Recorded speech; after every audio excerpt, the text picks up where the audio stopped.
Kijana, ugonjwa wako unaokusumbua licha ya kwamba unaendelea kupata dawa na zinakusaidia.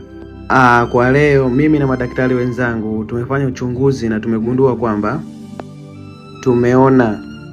leo una uwezo wa kukutana na wanasiasa maarufu hapa barani Afrika. Wow! Unamaanisha rais wa nchi pamoja na makamu wake unakuja kunitembelea?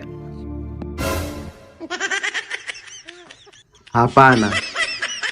Leo una uwezo wa kukutana na Nelson Mandela na Julius Kambarage Nyerere.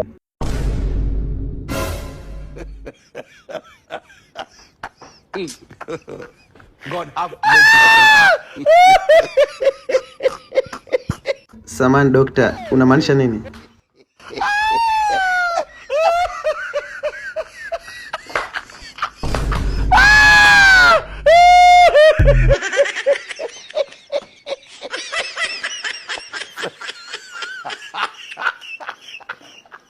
Udo ba kayo?